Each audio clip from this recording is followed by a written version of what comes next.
che comunque il calcio è imprevedibile e le cose non sono mai scontate, quindi è anche la bellezza, no, di questo sport. Io rappresentavo per questa squadra, era quello che non mollava mai, quello che doveva fare stare sempre su il morale, ma io mi ci trovavo bene perché sono sempre stato uno che mi piaceva dare fuoco ai miei compagni, incaricarli prima delle partite. Il mio sogno che si è avverato è uno dei sogni dei bambini, di tanti bambini. È un qualcosa per la gente che riusciamo a fare diventare matti, riusciamo a fare diventare felici e contenti. Con questa maglia devo veramente fare una performance diversa perché sto rappresentando uno dei club più grandi al mondo. And we're live. So hello everyone, hello listeners, followers all around the world, wherever you are, either joining us on YouTube, Spotify, Apple Podcasts, Twitter, and whatever social media that we've got going. How's everyone doing?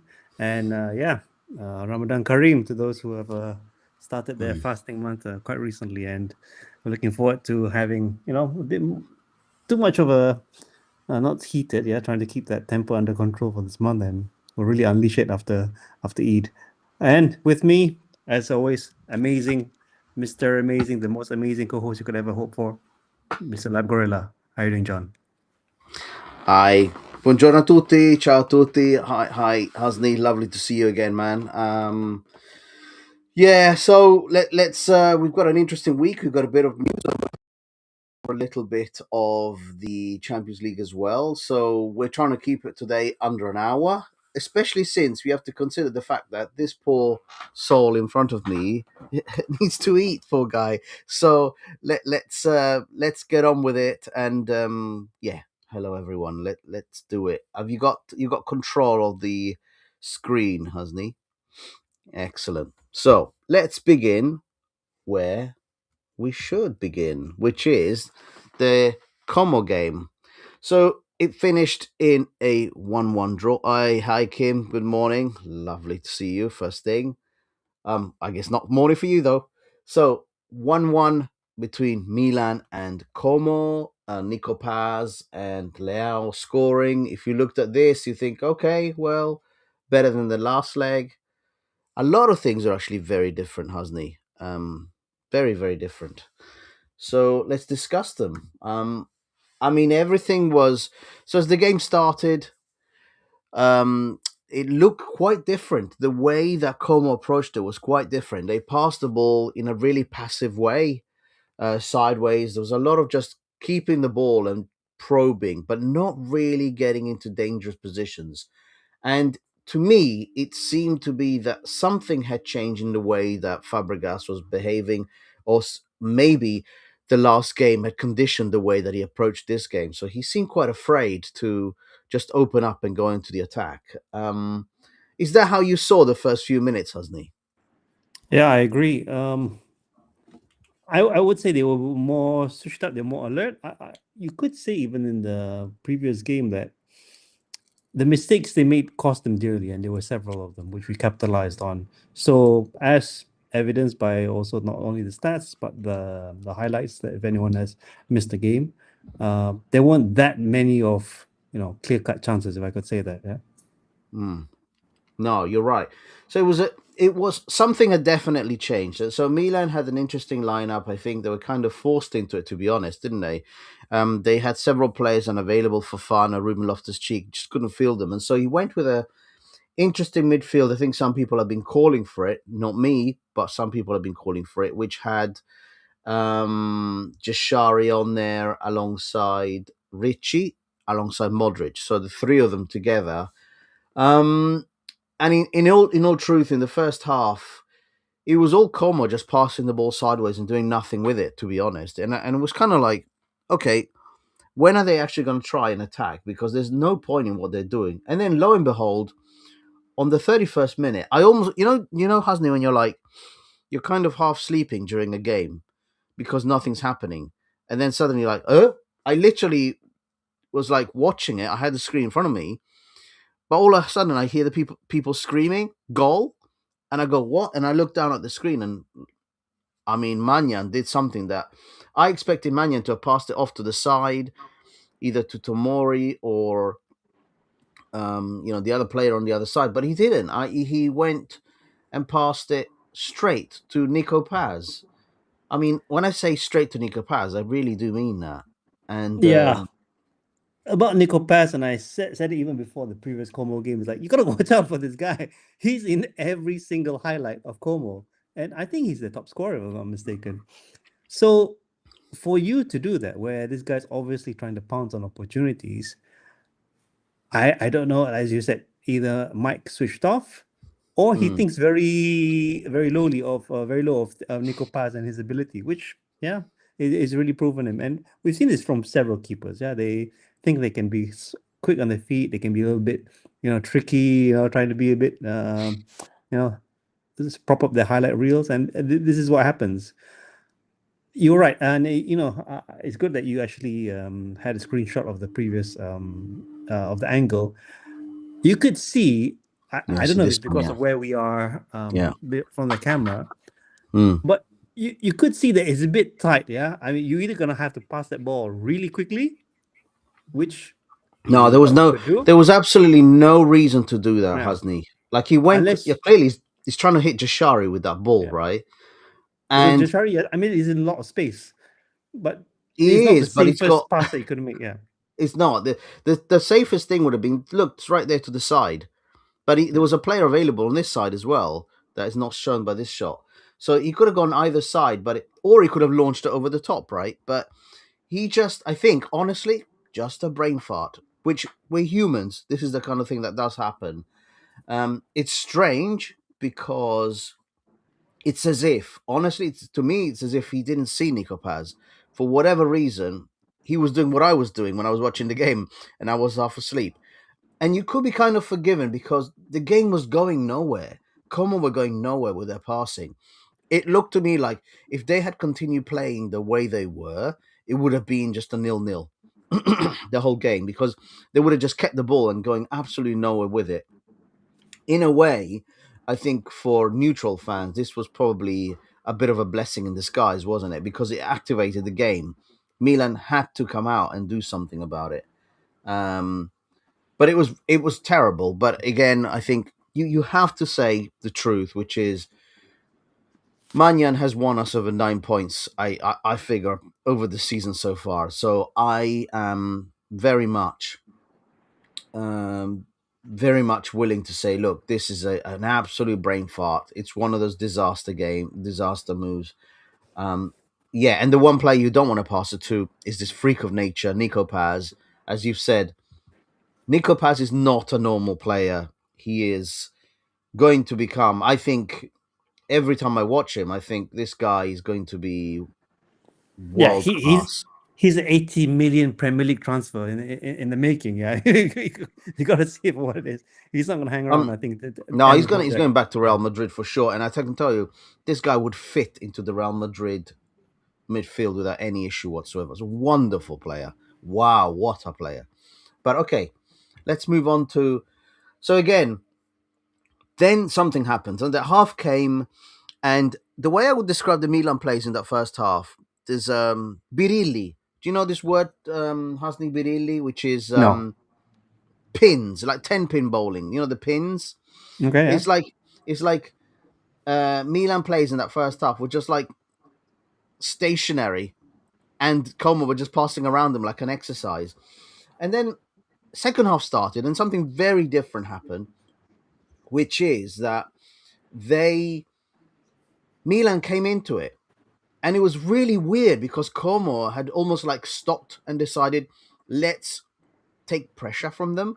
And that was really odd for me. And I remember at this point thinking, I'm going to watch the post-game interview because I'm wondering if Fabregas is going to say something afterwards about the way his team played.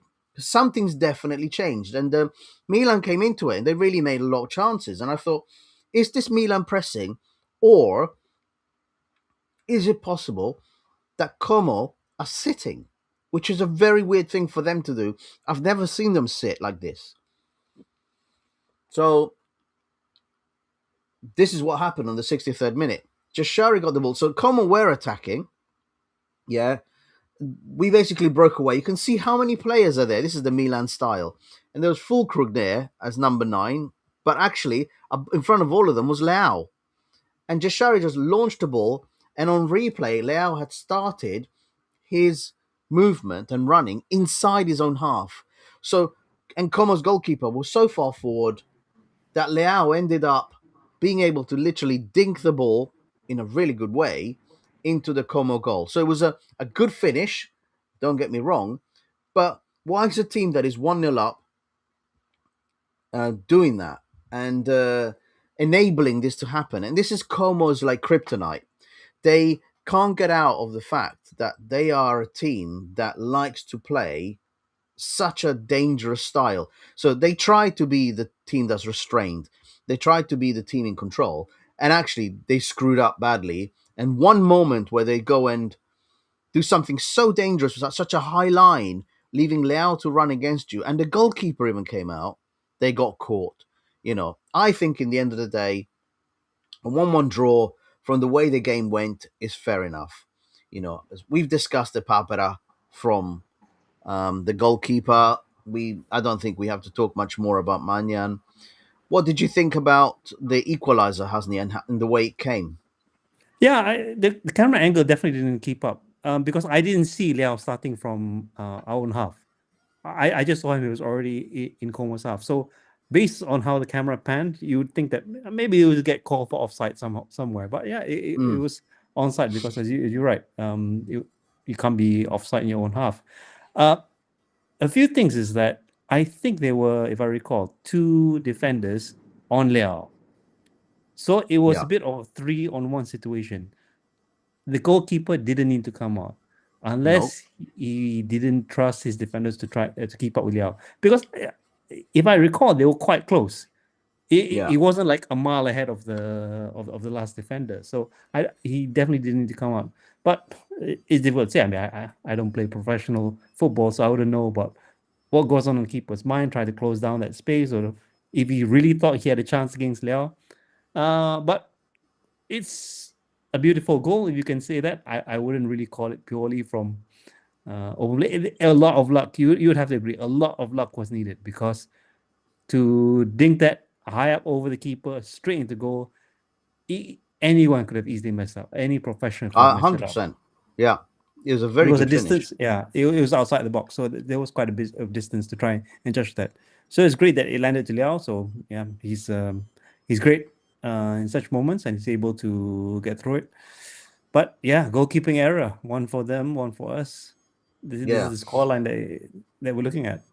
So one of the things I wanted to bring up as well is I know Fabregas is a huge fan of passing percentages, above scores. But if you look at this game, something definitely did change. So if you look, for example, Como did not have most of the ball. This is what I was saying, Hasni. Very odd. Como in the first half, yes, had most of the ball, but in the second half, they definitely sat. So apologies if you hear a noise. I've got the washing machine going. So shots on goal, Como had most shots, equal shots on target. They had more big chances missed. Manyan also did pull off a decent save, equal corners. But the big one really is possession for Fabregas and accurate passes, where Milan outdid Como. And this is something that, as I said, I wanted to hear what on earth Fabregas was doing in this game, because this is just as much conditioned by his approach to the game, and maybe he tried to learn something. So let's see what he said in the interview afterwards. But John, not only that, right? He himself trying to get involved in the game, right? With some actors. Yeah. We'll mention that in a minute. Yeah. I mean, let's talk about this actually. So I think he had an altercation, didn't he, with Salamaker?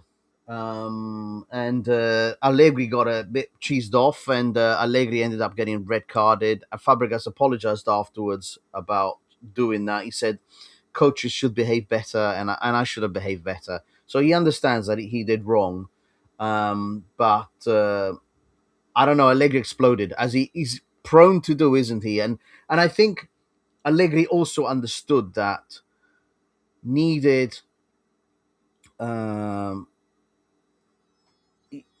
actually, look, MLM are right. Como did an Allegri and parked the bus as soon as they got their goal. They really did. It was very odd to watch.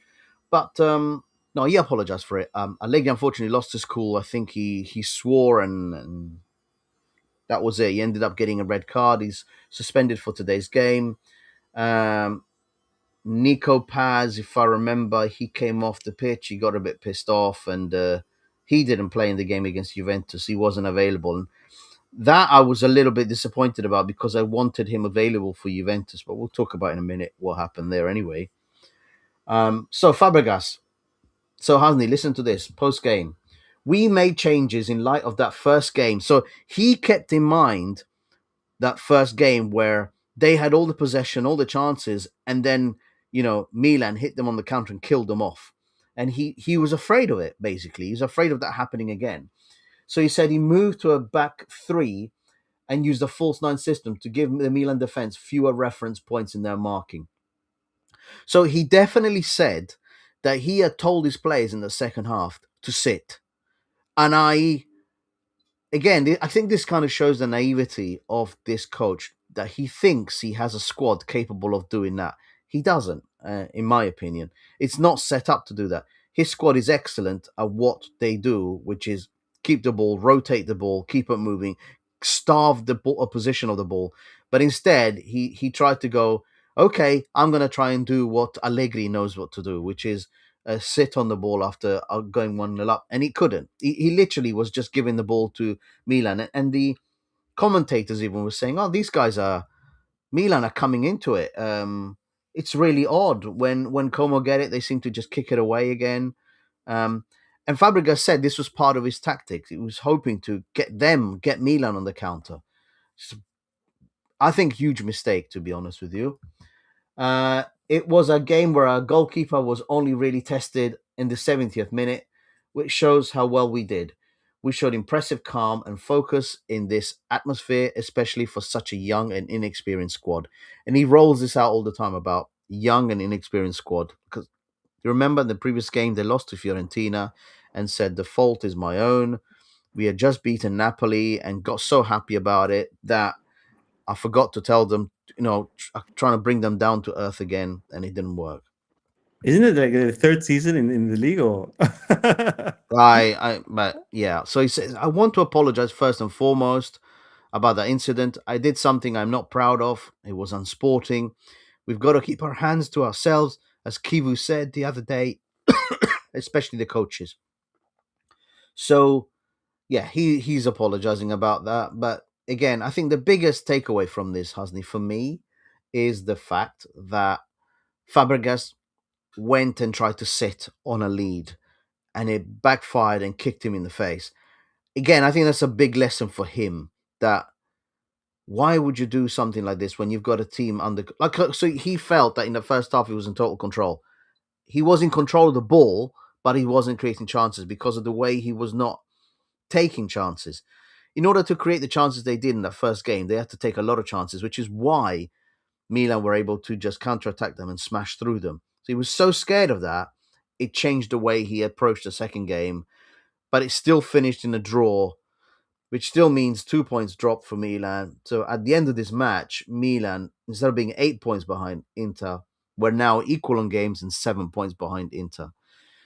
So there was a concern because obviously we all watched and knew that Inter's next game was against Lecce, and that was going to be a win. They were going to be 10 points clear by today, and that's what's happened. yeah, So, I think after watching that game, it would have been perfect for Rabiot, if I can say this. I mean, you'd expect them to actually change things around, so the same thing would happen. But had we had Rabiot back, and with his, he's a bit more aggressive moving forward and all that, I think we may have won that game quite comfortably. Yeah, a player like Rabiot.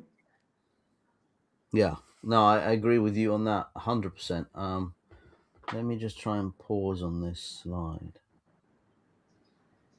If I can pause on it, I don't know if I can. Yeah, Rabiot would definitely have smashed them to pieces. I think we have to kind of say let's talk about that game a little bit. Who for you was the best player for Milan, maybe? Because I've got to be honest. I think there was no standouts in that game, but I would say the midfield did okay. But that part of it is conditioned by the fact that Como allowed them. Como changed their styling, the style of play. And I don't know how many people were aware of the fact that Fabregas had come out and said, I tried to sit on it.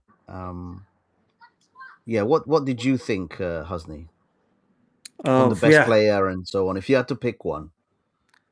I think only because of the assists, I would have to go with the Jashari because it's not easy to pick out in that crowd that lob to a position that Liao is comfortable to chase it down. We've seen it so many times. People try to long ball it to Liao. It either goes off target or it goes too far forward, and it would have ended up at the keeper's feet. So maybe in that moment, I'll give it Jashari just by a bit. Fair enough. Yeah, fair enough. I mean, I don't know if the Como goalkeeper had stayed in his box, whether that would have been the fact that Leao might have run past the defenders. He might have had enough of a sprint in him to run past. We don't know. We won't never know. So we don't know whether that's just like a launched ball and hope kind of thing. But yeah, fair enough. He did all right for the game. And we said always we'd be fair about how we look at players. Kim's not going to like us for this at all. You know that he's going to hate us for this. But that midfield did all right. Okay, so. But it is clear that if Rabiot had been playing, I think Jashari would have been sat. Even if Ruben Loftus-Cheek is available, I think Jashari might have been sat, to be honest with you, because we know what Allegri prefers. So let's talk about this. This is the league table today. Inter are 10 points clear of Milan. The boxes indicate the results. So Inter have now beaten Juventus. They lost in the Champions League 3-1 to Bodo Glimt away. They then beat Lecce. Milan. Oh, and by the way, Bodo Glimt artificial pitch. Lautaro picked up an injury. He's going to be out for 3 to 4 weeks, they think. And I'm glad Milan. our boy Hauge also got a goal in. Oh, yeah, he looked good, didn't he? He looked really good, Hauge. I don't know why. I mean, he sucks at every other club except for his home club. Did there's you something know going on. There's something going on at Bodo. But I think the other aspect of it is, that at home they've done a lot of damage to a lot of teams. So I think there's a certain tactic to playing on a plastic pitch, on a fake pitch. There's a certain way of playing, and these guys obviously know how to do it. Whilst other teams are more like ginger on the grass, and I think it might be catching some teams out because they're kind of trying to protect themselves. But nevertheless, absolutely fantastic result. They deserved that win. Really easily deserved that win. And I don't think, a 2-goal difference. Could Inter turn it around? Possibly.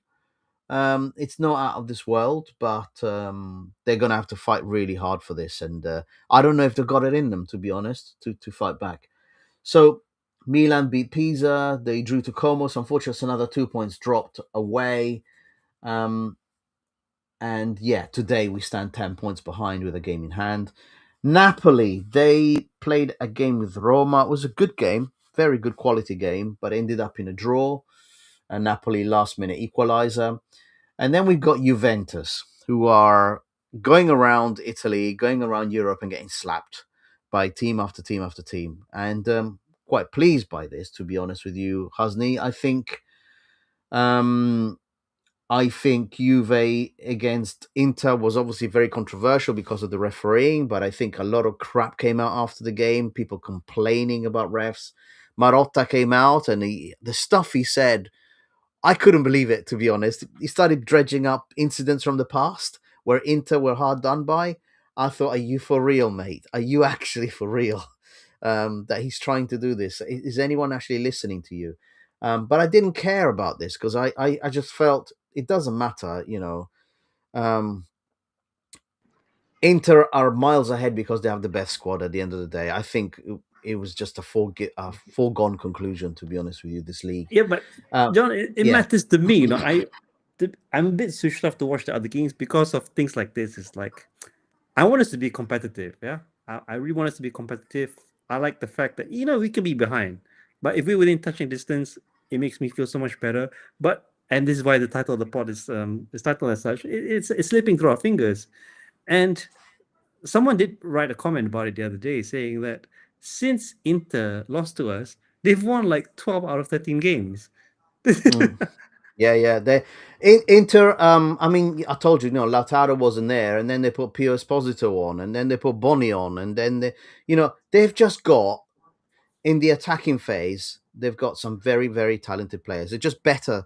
They've got more depth than anyone else in the league, and I think on the attacking side alone, and it's proven, right? The number of goals they score is enormous. In the league, but in the Champions League, they're getting exposed because they don't have that complete squad. They're having to still go with quite a lot of. They have a lot of weakness at the back, and I But think I pointed out last week. Yeah, I go don't on, think Hassan. it's that. I think a lot of the things because I do sometimes catch the highlights of Inter's game. If you see how the goals that they score, the opposing midfield is like nowhere in the frame.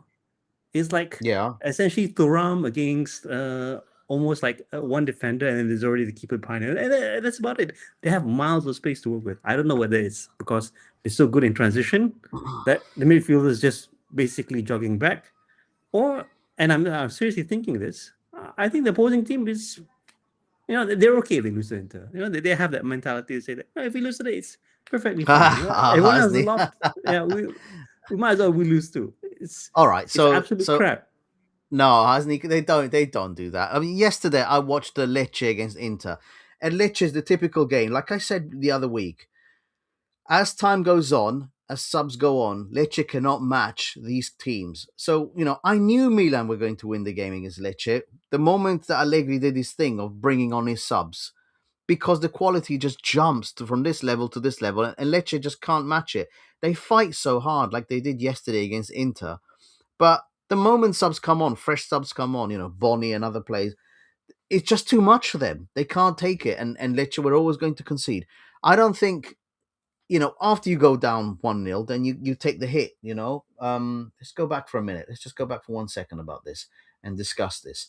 So I think, it is I get it, you want to be close. It's just, I never saw it happening, to be honest with you. And the thing today is, don't sleep on Parma. Again, like I said last week, I heard so many people saying, just don't worry about Como. We'll smash them again. And I was thinking, how on earth do you think we smashed them last time? We counteracted them really well, but we didn't smash them. It was a really tough game, and it ended up in a draw. So don't sleep on Parma either, because what do we know about this Milan team? There's one thing we know about this Milan team is that they can be anywhere at any point, and they could turn up and put on a decent performance, but they could equally just sink, and we don't know. I generally I wouldn't touch this game as a betting opportunity with a barge pole, hasn't he? Just to make it clear, I wouldn't touch this game. I think there's a good game coming up on Napoli Atalanta. That's the big one, and then there's Roma Cremonese. So that would be quite nice because Roma could really break away from. So next week, Juve in the bottom line will be replaced by Roma. Hopefully if they can beat Cremonese, they'll be the fourth team with a bit of a gap to Juve. The other thing I wanted to talk about, Hasni, is Juve's loss in Europe.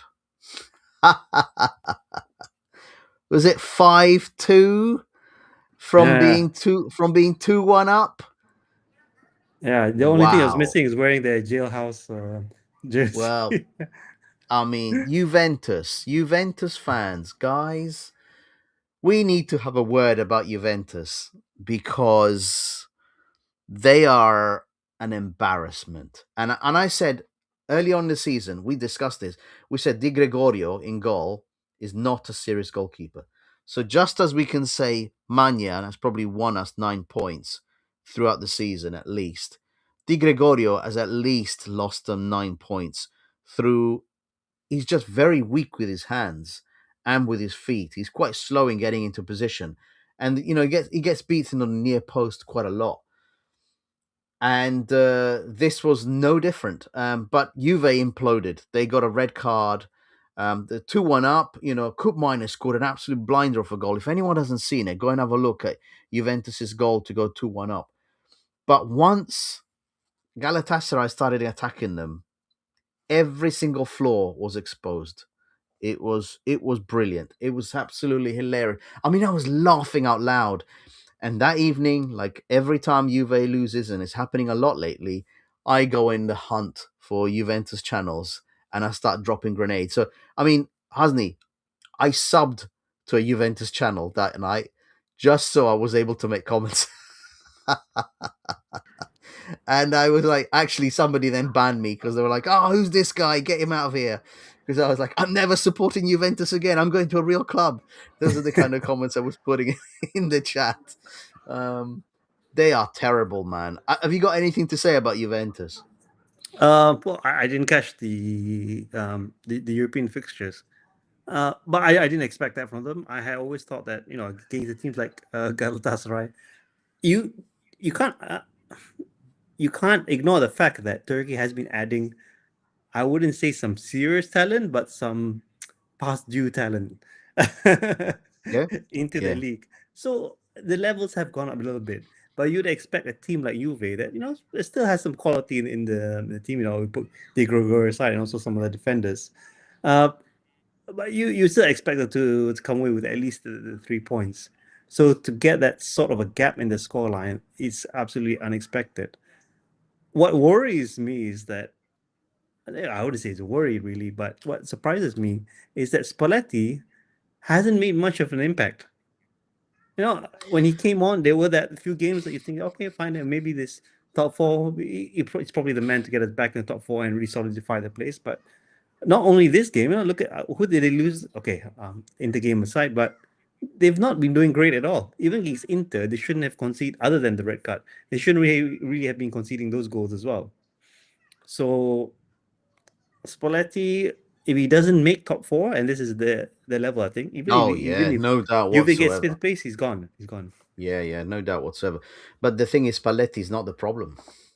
Yeah, it's not. The problem is not Spalletti. The problem is the makeup of that squad is stupid, frankly. I've always said it that I thought Juve. So I think the eye opener for me is when I watched the Derby dell'Italia, when I watched Juventus against Inter. I was struck by just how poor both teams were in the defensive phase. Both teams were just completely open and allowing shots to come in. And I did think to myself, okay, any decent team that goes against these guys that's got a proper attack will puncture through them. And it's the problem is Sommer for Inter is a little bit better than Di Gregorio, right? Sommer at least is a serious goalkeeper, but he's not a big goalkeeper and he makes a lot of defensive mistakes. And also because he doesn't have the size, he can't cover the space as well, right? He's a decent keeper. He's had a good career, but he's not a keeper to take you to trophies in terms of cup competitions and so on. Or in the league, I think their squad is dragging them forward, but in the Champions League, they can't fake it.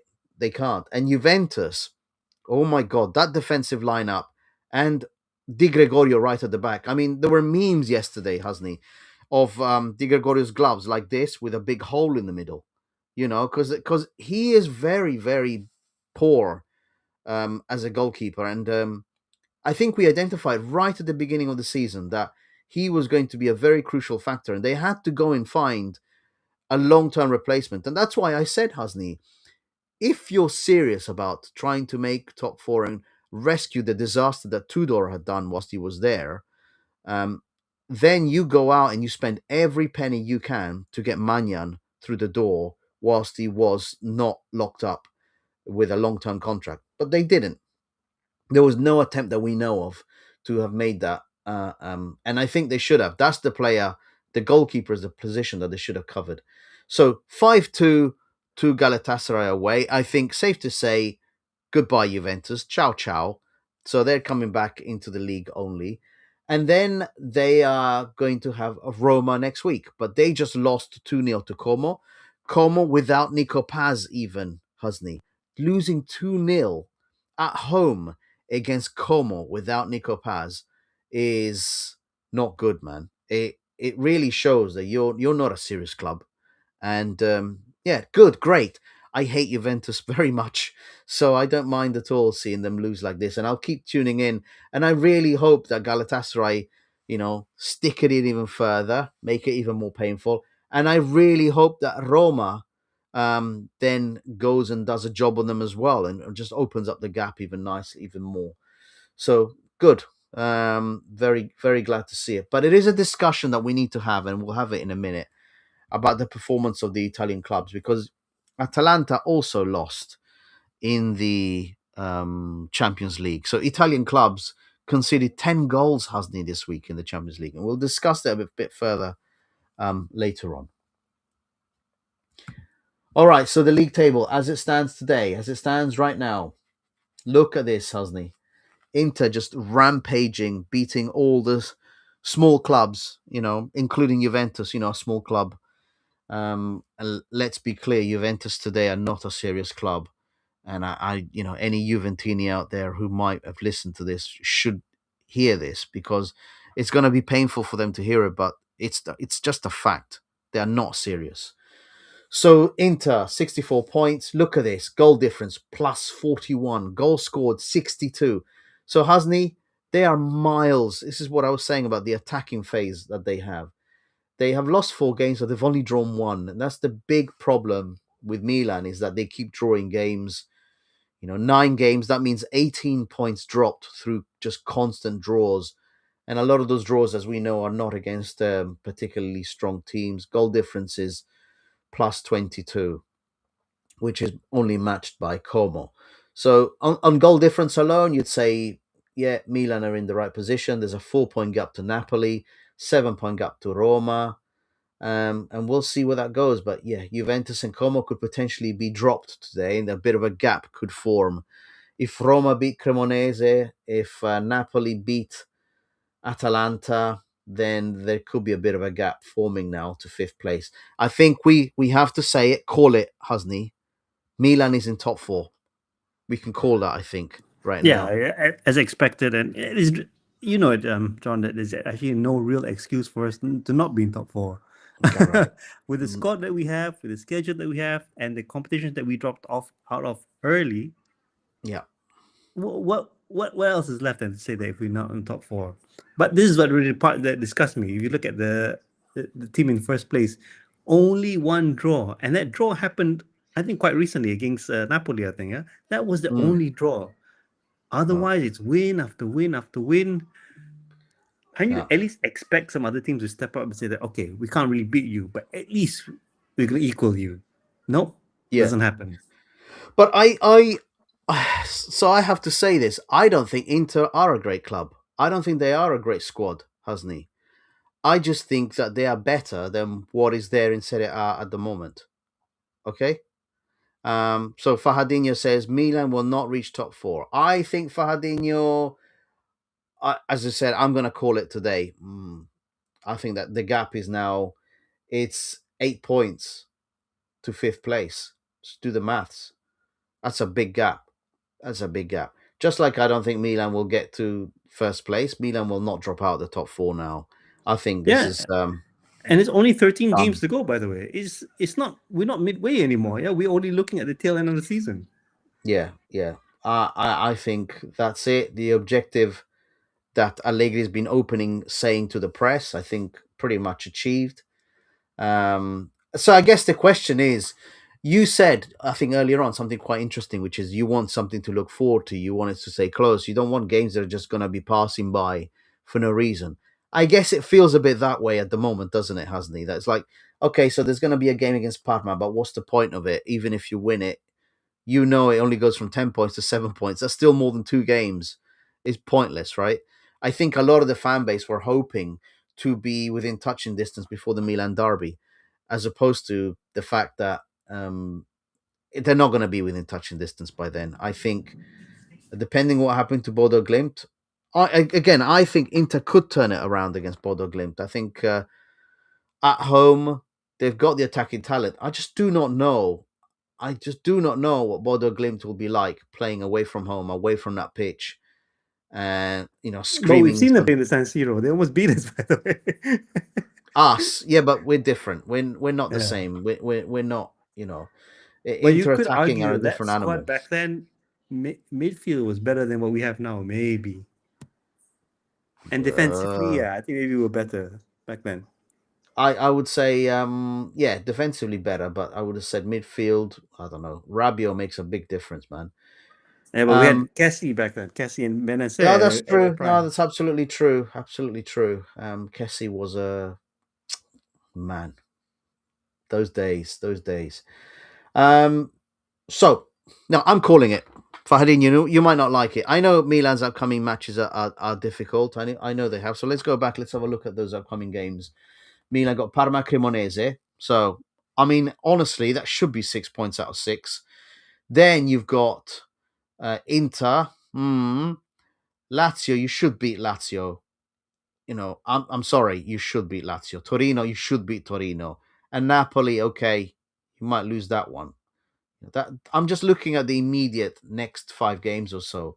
And Inter have a tough proposition. They've got that Champions League, then the Coppa d'Italia, then they've got us, then Atalanta, then Fiorentina, who are fighting finally. Then they've got Roma, then Como. So Inter are in a tougher position in the most immediate fixtures than we are. Unfortunately, they've built a 10-point gap, which is going to give them a cushion.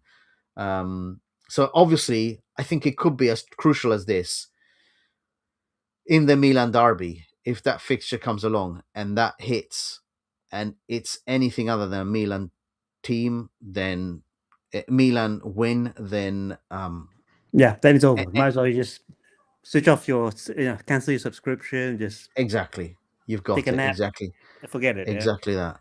No. Because I to think really catch up, you need them to lose twice. Yeah, we can beat them. Yeah, we can beat them, and we've proven as such very recently. How about the other team, the next other team?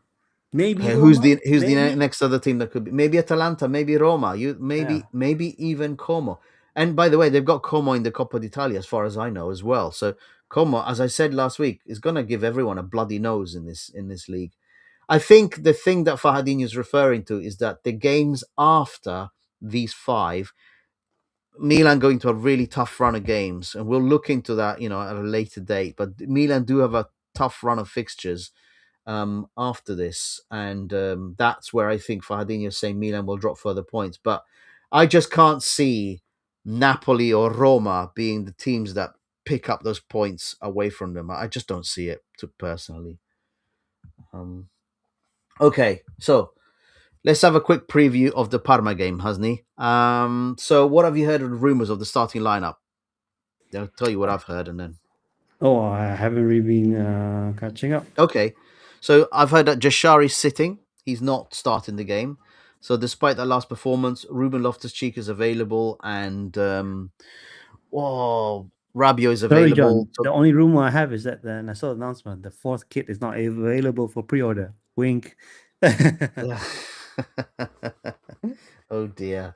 No, hasn't he? But okay, so it looks like he's going to go back to Leao in the starting lineup, Rabiot in the starting lineup, and Ruben Loftus-Cheek, and he's going to be dropping Jashari. I think Nkunku, that's the other thing. Nkunku last week did not cover himself in glory. He really did very badly. He was completely ineffective. So he's being rested. I think some maybe were hoping that he was hitting some kind of form. No, he really couldn't do it. So what do you expect from the game, Hasni? Honestly, it's a game at home. It's Parma. It has to be a win. I mean, it should be a win, but I don't know what Milan's going to turn up, and I don't know how much they're going to be into it. Maybe now the pressure's off because there's a 10-point gap. They might just go, F this, and start actually playing. I don't have a clue. As I said, I wouldn't touch this game for a bet. I just wouldn't. By the way, the odds are very heavily on the betting odds are very heavily towards Milan. yeah. But I don't. Not that interested, really. I think a Milan win should be. It should be a Milan win here. Yeah. The worst things that could happen is that an injury to one of our players. Another bad thing that could happen is a very slim scoreline. Either we concede or we score only like a single goal.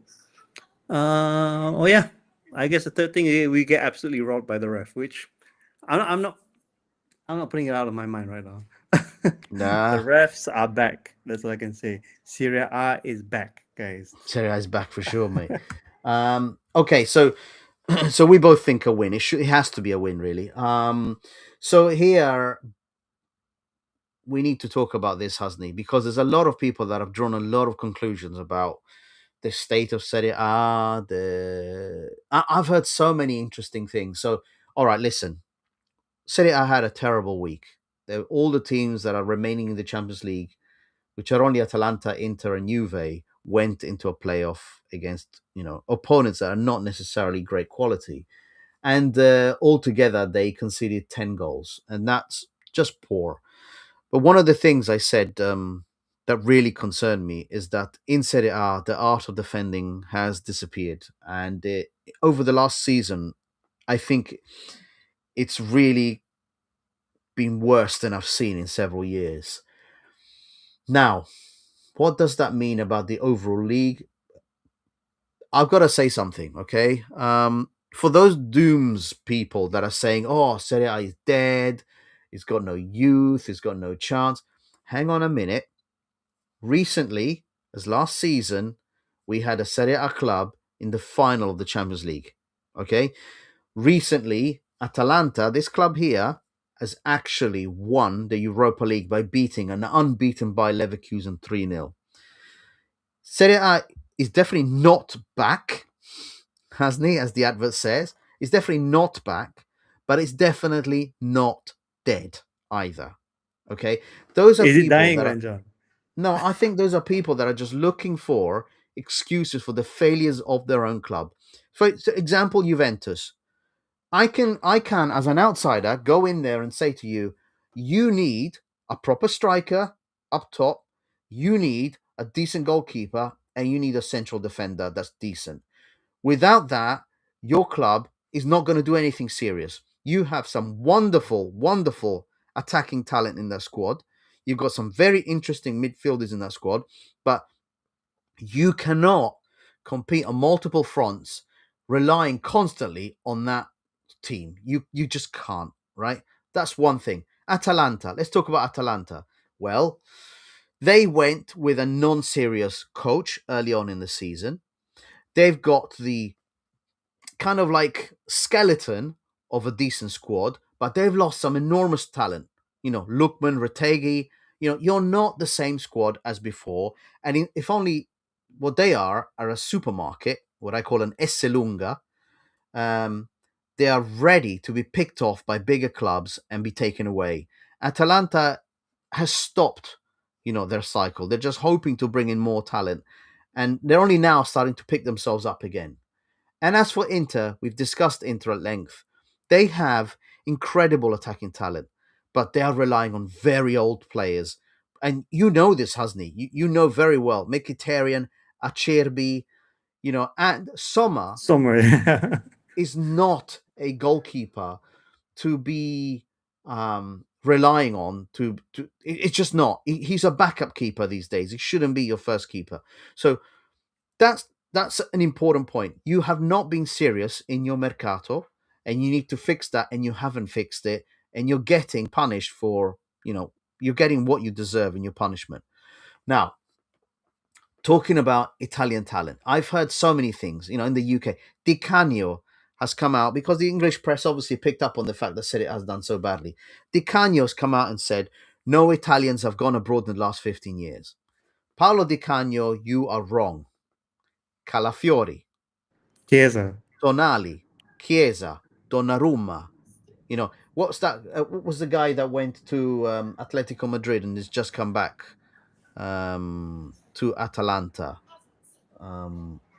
Someone help me out in the chat. I'm trying to remember the player, but he's just been brought back by Atalanta anyway.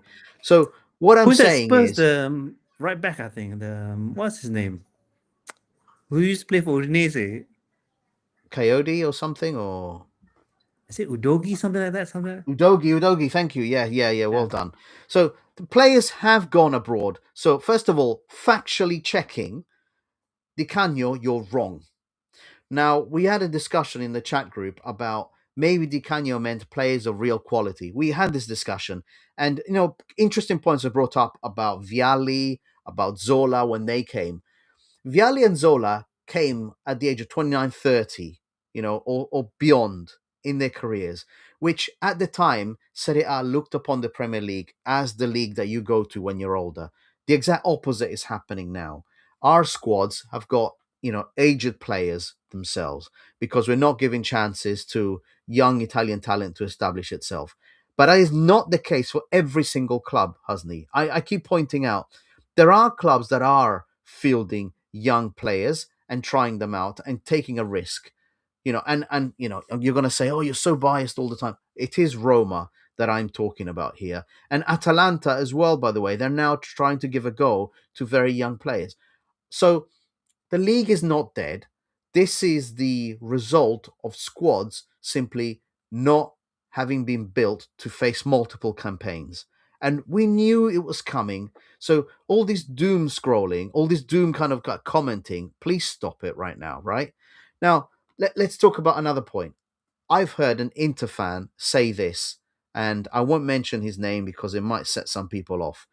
But he said that this agenda that's happened after the whole refereeing thing with Bastoni is because fans are angry that the Italian national team has a core of Inter players, right? And they said there's always an agenda in the media. Whenever there is a core of Inter players, that means that we can't support it. No, Bastoni has been dreadful. His performance has just dropped off a cliff edge. Barella's performance has also been dreadful. And don't take my word for it. There was a really nice short video that Uncle Sharma did, and he's basically entitled it, Barella, Where Have You Gone? That is a player that has got the quality to do anything he wants. But at the moment, he is irrelevant in European football. And that bodes really, really badly for the national squad. You imagine a national squad that's relying on Bastoni, Barella, it's relying on Locatelli at the back. It's going to be slow and it's going to These are concede a players that lot have of never goals. even been to a World Cup. This is the problem, yeah. But they're not. So right now, at their peak, let's say Bastoni and Barella only, because Locatelli is a different question. I don't like him. He's just too slow. And by the way, Como, absolutely. Oh my God. Locatelli's Como. only there because he plays for Juve. If he played for another team, he wouldn't be there. I agree 100%. I agree with you 100%. And I hope the manager, the national coach, goes and takes a bit of a punt and puts in exciting players that want to be there, not players that just kind of go sit on their chair and go, well, I play for this club, therefore I should play. If your form is not there, you must not be playing for the national squad. So, first of all, Italian players are not dead. They haven't disappeared. It's true. They're not being given chances. It is true. I think regulations have to change. In my opinion, regulations should be put in place whereby Italian players must be in the starting 11 of teams, because we know the trick that several teams have done. Milan have done it too, right? You remember, seasons gone past, in the Champions League, we would flood the bench with Italian players, but not the starting 11. That kind of thing has to stop, and something has to be put in place for that. Fair enough. I'll give you that. I want Italian talent coming through as well. But this is now up to Gattuso to have a look at these players and say, you are not performing. You do not deserve to be on this team. Just like I can say, Di Marco, 100%. Right now, the guy's on fire. Yeah, I've watched him play. He's putting in assists and goals. Put him in the national squad. He deserves it because he has put performances in. But there are players out there, just because of the club you're in, you don't deserve it. And if you want to say Bastoni's level has dropped through the floor, he's literally, hasn't he? Right now, Bastoni is playing at the level of Pavlovic. Yeah, he's playing at the level of Pavlovic. And so I would say drop Gabbia and put Gabbia in there, because he's just going to give you a decent job. He might not give you the ultimate job, but he'll give you a decent job. Obviously, my fear is that Gattuso is not going to be doing that. I think Serie A in the summer has to go on their shopping spree, and they have to be, these clubs have to be serious, look at their projects and say, we need something, we need fresh blood, and we need, some growth. Milan are going to be in the Champions League next season. They need a lot of spending because their squad is so thin on the ground. It's way too thin to be able to do anything in the league phase of the Champions League. They'll get injuries left, right, and center. So they'll have to spend big time. I don't know if it's going to happen. So let's just finish off on enjoying this. This will be a holding slide, Husney, to finish off the discussion. You know what this is, right? The guy at the top. Do you know who he is? I don't. No, not the person. This is we've got a pizza chain in the UK called Pizza Express. That is their uniform, right? Okay. So A little bit like Juventus, okay, it's not Foot Locker. Foot Locker, the stripes are going down, right? This is across. this is a cross, yeah, Pizza Express, and what they're wearing now are going across as well. I mean, dreadful kit. Juventus, well done on releasing one of the worst kits I've ever seen in my life, first of all, and then putting in a performance that matches it against Como. It has been, and I want to thank the Juventus fan base for making me smile over the last few weeks. You are responsible for actually making me enjoy football for a while. Watching you guys lose has been wonderful. This goes to all Juventini out there. Your fraudulent club with your fraudulent 3 stars is getting what we call karma. So I hope you keep taking it. I hope you're really good at taking more losses because they're coming your way. I feel they're bad. the club that keeps on, is a gift that keeps on giving, right? They are wonderful, dude. They're just hilarious, and long may it continue. And I feel genuinely bad for Di Gregorio because he's getting pounded in the media. But this is something that Juve should have addressed. They should have protected him by bringing in a better goalkeeper and giving him limited time. They haven't done that. They've exposed him, and that squad is just not good enough. Well done, Juventini. Thank you very much. And as I said, keep doing it because you guys are a joke. All right, so we'll finish there, Hasni. I think 3 points today. We move on. We'll be 7 behind. But I personally, I think the league is done, and I think the top 4 race for Milan is done as well. I think the interesting part is going to be a 3rd and 4th position, hasn't he? I don't know if Juventus are going to get involved. I hope not. Pizza Express make good salads and appetizers. Oh, Fahadinho knows them, does he? I actually I was in Pizza Express on Saturday, and I was not particularly impressed. Actually, I came out not feeling very well afterwards, if I'm honest. I think it might have been a Juventino making my meal. Pizza. Yeah. I think a Juventino was making my meal when he saw me coming in. Like, I better poison that guy. I wasn't too pleased with him. But yeah, Hasni, I'll see you next week. Good luck to everyone. I'll say Forza Milanismo. Thank you all for joining us today. And we hope to have Shane back with us soon.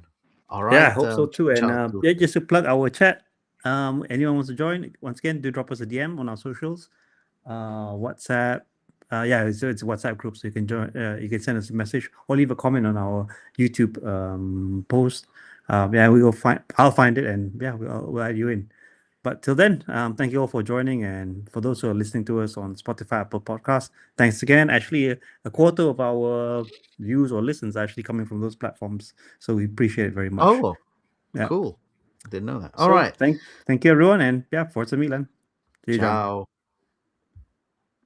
Che comunque il calcio è imprevedibile e le cose non sono mai scontate, quindi è anche la bellezza, no,